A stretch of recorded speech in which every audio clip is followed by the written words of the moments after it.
There are several steps in the process of getting an implant.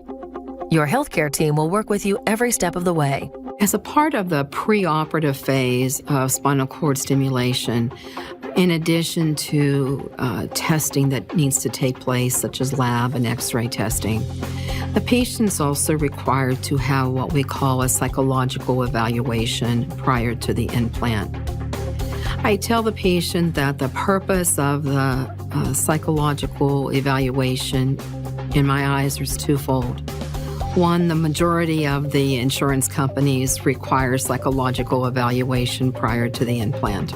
And two, it's good for them to evaluate and talk to a professional about their pain and to explore from their point of view, are there any other avenues for them to help them with their pain management? For many people, this when they're asked to see a psychologist as part of an evaluation for a stimulator or a pump, it often is the first time they've ever seen a psychologist, and they might be a little afraid. I think a lot of people worry that when they're told to see a psychologist, it means that someone is thinking that their pain isn't real, or that they're faking it, or they're exaggerating it, and nothing really can be further from the truth. Yes, I did go through to see a psychiatrist, and it was okay.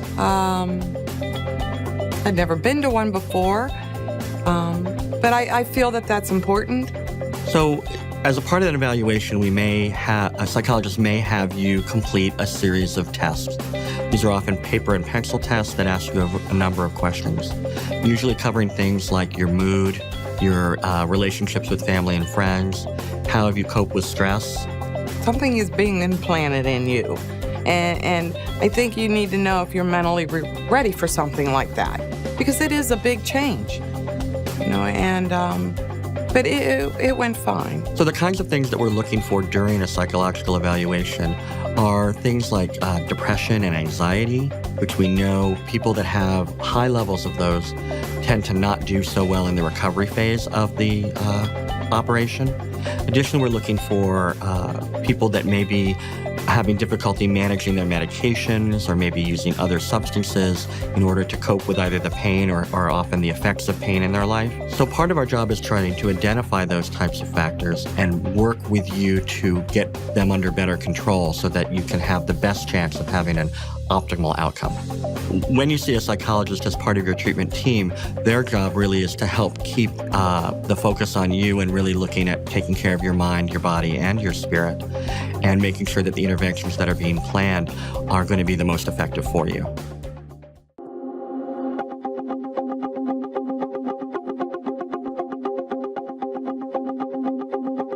When we approach a patient about a spinal cord stimulation, it goes into two phases. The first phase is the trial phase. The trial phase is a very important phase because it is the phase where the patient is allowed to determine whether or not they would proceed with the actual spinal cord stimulation. The trial is really the actual procedure done with an external stimulating device. It is the only operation that we probably know in this world that the patient is allowed to try it first. If you're considering it, at least do the 5-day trial, because that will tell you right off, yes or no. There's no maybes in the deal. It's yes or no.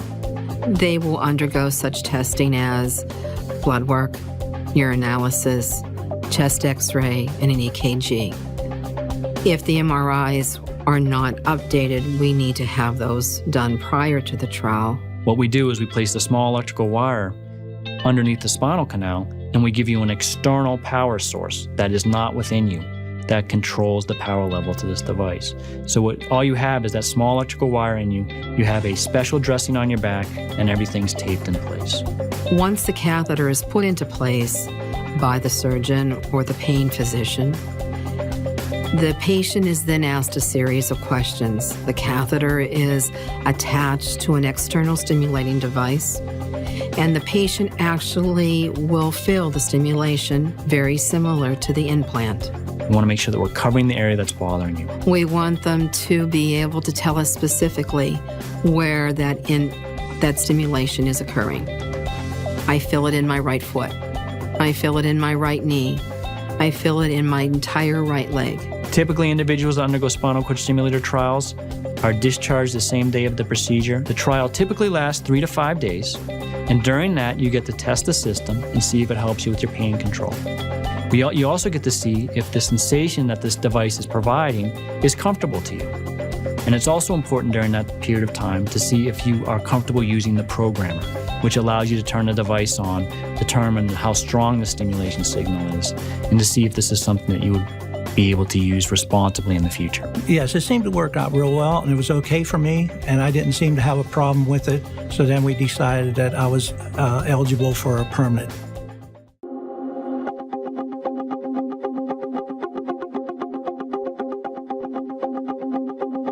When we move forward with a permanent implant for the spinal cord stimulator, it's a very straightforward process. The patient goes into the operating room. We lay the patient down on their abdomen, their belly, if you will, prep them and drape them completely in sterile fashion because it is a surgery. When you have a permanent implant, when we're first placing the lead, it's important that we're covering your painful area. So during that part of the implantation stage, you're still awake and alert. Again, we will give you medicines to relax you, to reduce your pain from the surgical technique, but you still need to respond to us so we know that we're helping put the lead in the appropriate place. This is the spinal cord and column from the front, and this is the spinal column from the back. And we enter the spinal column with needles. And once we're into the spinal column and the epidural space, much like someone would get an epidural for labor and delivery, if you will, we pass a very, very thin wire through the needle and we thread it up into the epidural space itself, and it lays along the back of the spinal cord. And the lead itself has contacts on it, and those contacts are what generate the electricity. When we go to implant the spinal cord stimulator battery, at that point we can make you more sleepy and we can make you more comfortable. And what we call a tunnel is made with a tunneling device, looks much like a shish kebab skewer, if you will. And we tunnel it underneath the skin, and we tunnel it to the back of the patient. Now it's tunneled below the belt line, but above the buttock, and we do that for a reason. We make a small incision at that area, and we make a pocket, and we implant the generator itself into the pocket. We connect the wire to the generator, and we sew the pocket shut. After an implant, you're most likely, in many cases, you'll go home the same day of the surgery. So it's important during the early stages that we do everything to lower your risk of infection. So that means that you manage your bandages the way that your physician instructed you to, and that if you get any fever or night sweats or any drainage from your incisions, that you call your healthcare provider immediately. Concerns that the patient may have in the perioperative period, meaning close to the implant itself, are pain where the generator site is been implanted, or pain where the leads have been implanted over the spine. A fluid collection around the site of the generator would also be of concern. Postoperatively, after an implant, patients will be restricted to activities. And I will divide those up into two sections. First of all, that immediate postoperative period of 6 to 8 weeks, naturally those activities are going to be much more restricted, like they are for any post-surgical period. Whether it's an appendectomy or a spinal cord stimulator, you're going to have activity restrictions. I had to watch. I wasn't allowed to put my hands up over my head. I wasn't allowed to bend down. So I was sort of confined to the house at the time. First of all, for the first few weeks, they can't drive. In addition, we constantly need to reinforce to them restrictions such as no twisting and bending at the waist.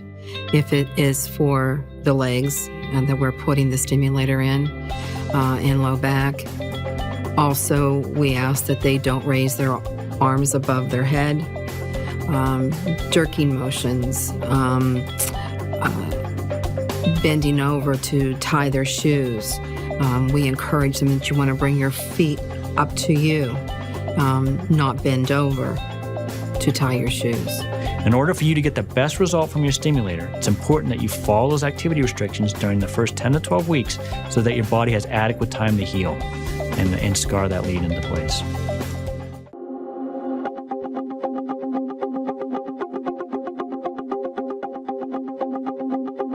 So many people that have had a spinal cord stimulator implant have had pain for a long period of time. So again, it's important to have realistic expectations. And it's important, once we got your pain under better control, that we help you take that pain control. And our goal is to help you function better. So that may mean getting involved in physical therapy. Patients prior to stimulation typically are what we call deconditioned. They have been experiencing a lot of pain that has affected their lifestyle.